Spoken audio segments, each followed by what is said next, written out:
1994년 월드컵에서 사우디아라비아는 아시아의 강으로 손꼽히던 한국 축구를 뛰어넘으며 16강에 진출, 축구계에 큰 반향을 일으켰습니다.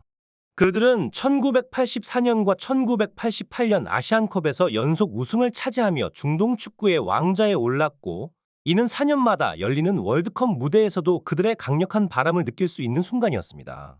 이 기간 동안 한국 축구는 아시아에서 비교 대상이 없는 존재감을 뽐내며 영원한 강자로 불리웠습니다.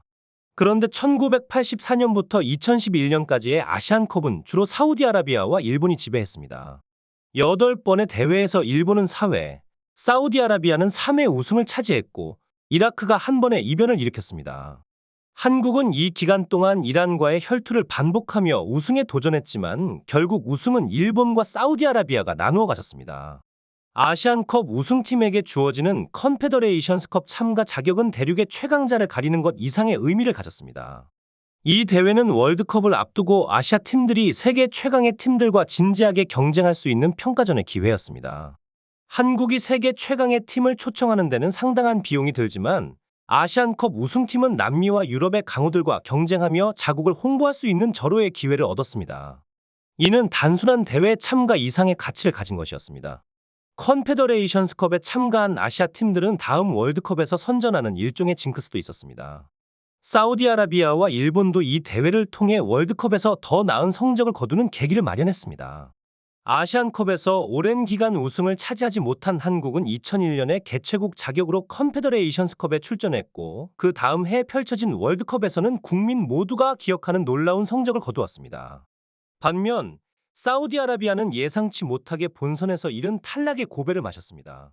한국의 중동발 최대 경쟁자인 이란과 사우디아라비아는 주요 대회 조추첨에서 자주 한국과 맞붙게 되었고, 특히 원정 경기에서 한국은 사우디아라비아에 자주 패배했습니다.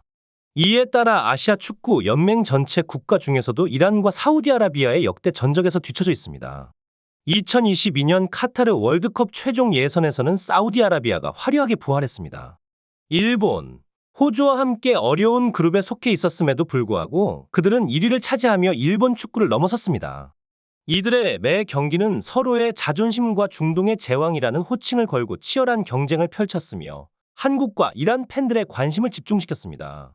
사우디 부활의 결정타는 메시가 이끄는 아르헨티나를 상대로 한 승리였습니다. 만치니 감독이 이끄는 사우디아라비아는 더 이상 몰락한 팀이 아니라 완전히 부활한 중동의 최강자로 자리매김했습니다. 현재 그들은 아시아 어느 팀과의 대결에서도 승리를 노릴 수 있는 강팀이며 감독에게 지급되는 연봉이 430억에 달하는 특이한 국가입니다. 세계 감독 연봉 순위에서 1위는 만치니이며 이어서 2위는 펩 과르디올라, 3위는 위르겐 클롭, 4위는 디에고 시메오네, 5위는 토마스 투헬이 차지하고 있습니다. 한국은 아직까지 아시안컵에서 사우디아라비아를 이긴 기록이 없는데, 이는 친선전에서는 승리를 거두었지만 아시안컵과 월드컵 예선에서는 대부분 경기력에서 밀렸던 것을 반영합니다. 특히 중동 원정에서 사우디아라비아는 유럽의 파워와 남미의 기술을 동시에 갖춘 듯한 위협적인 모습을 보였습니다. 한국에게 사우디아라비아를 월드컵 예선에서 박살낸 기억은 그들이 몰락한 시기에 속합니다. 말레이시아와의 경기를 앞두고 많은 이들은 사우디아라비아를 만나야 한다며 일본을 피하고자 했습니다. 이러한 논리는 일본을 세계 최강의 팀으로, 사우디아라비아를 아시아의 변방팀으로 평가하는 과대망상의 흔적을 보여줍니다. 하지만 현실은 다릅니다. 이번 대회에서 한국이 사우디아라비아를 이기면 아시안컵 역사상 첫 승리가 될 것이며, 최근 월드컵 예선에서 일본을 누르고 1위에 오른 사우디아라비아는 강팀임이 틀림없습니다. 그들의 리그에는 최고 수준의 선수들이 있으며 협회는 압도적인 투자를 하고 있습니다. 일부 기자들은 한국 팀이 고의로 사우디아라비아와 맞붙기를 원했는지 의문을 제기하기도 했습니다. 사우디아라비아는 아시아 무대에서 최고 수준의 상대임에도 불구하고 언론에서는 마치 그들이 일본에 비해 약팀으로 표현되고 있는 상황입니다. 1년 전 월드컵 우승국을 이겼다는 사실은 지구상의 어떤 팀에게도 승리할 가능성이 있다는 것을 의미합니다. 월드컵과는 달리 아시안컵에서는 가끔 한국이 이기더라도 그것이 당연한 것처럼 여겨지곤 합니다. 예를 들어 말레이시아와의 경기에서 한국이 역사적인 실점으로 비판을 받았던 것처럼 사우디를 최초로 이기는 결과 역시 그에 상응하는 응원과 박수를 받아야 합니다. 패배의 경우에는 그에 따른 후폭풍이 팀의 몫이 되겠지만 그것은 국가대표라는 이름의 무게감과도 연결됩니다. 중요한 것은 잘했을 때는 그냥 순수하게 잘했다고 인정하는 것입니다.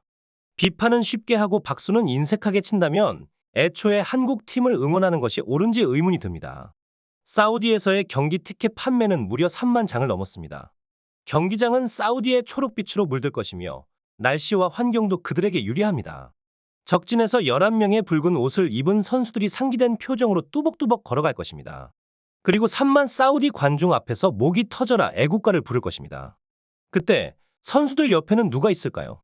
그들이 경기장에 태극기를 달고 존재하는 이유는 무엇일까요? 감독을 싫어한다고 해서 팀이 지기를 바라는 사람들도 있지만 한국 대표팀은 아직 이기지 못한 위대한 상대와 맞닥뜨리고 있습니다. 축구 경기에서 지피지기 원칙은 필수입니다. 적을 알고 나를 알면 100번 싸워도 위태롭지 않습니다. 응원할 때는 열정적으로 하고 비판할 때는 건설적으로 하며 정상적인 축구를 바라는 것이야말로 진정한 팬의 자세입니다. 휘슬이 울리기 전까지는 대표팀에 대한 응원이 당연한 일이며 특히 일부 선수들에게 이번 대회가 마지막 기회일 수 있습니다. 감독이 바뀌거나 협회가 바뀌어도 그 선수들에게 FIFA 트로피를 들어 올릴 기회는 다시 오지 않을 수 있습니다. 경기장에서 최선을 다하지 않는 선수가 있다면 그에 대한 강한 질책도 필요합니다. 만약 사우디아라비아가 우리보다 더 승리에 집중한다면 그때도 비판은 필요합니다. 하지만 경기가 시작되기 전까지는 팀에 대한 평범한 응원을 부탁드립니다. 손흥민 선수가 말하는 응원을 부탁한다는 말은 단순한 인사말이 아닙니다. 타지에서 듣는 한국어 인사말은 선수들에게 자양강장제와 같은 효과를 줍니다.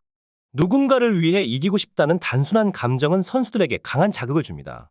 무엇을 위해 이겨야 하지라는 원초적인 질문에 대한 답을 찾지 못한 팀은 결코 승리할 수 없습니다. 대표팀 선수들은 자신들의 목표와 의미를 알고 경기에 임하며 그들의 열정과 투지가 경기장에서 빛을 발할 것입니다. 3만 명이 넘는 사우디아라비아 축구 팬들이 관중석을 가득 메운 모습을 보며 나는 강렬한 자부심을 느낍니다. 이들의 열정적인 응원은 마치 리버풀 FC의 유명한 구호처럼 너는 결코 혼자 걷지 않는다는 메시지를 전합니다. 리버풀의 이 응원가는 단순한 노래를 넘어 선수들과 팬들 사이의 깊은 유대감을 상징합니다. 이 노래는 팀이 어려운 시기, 즉 오랜 기간 우승하지 못했던 순간에도 불리웠고 이는 리버풀의 충성심과 자부심의 진정한 표현입니다. 팬들의 열정과 헌신은 팀의 정신을 완성시키는 핵심 요소입니다. 리버풀이 연속적인 패배를 겪던 시기에도 관중석에서 너는 결코 혼자 걷지 않는다는 노래가 울려 퍼졌습니다. 이러한 팬들은 팀이 승리의 순간을 맞이할 때 그 누구보다 큰 기쁨을 누릴 자격이 있습니다. 패배를 겪는 것은 승리의 기쁨을 더욱 깊게 만드는 요소입니다.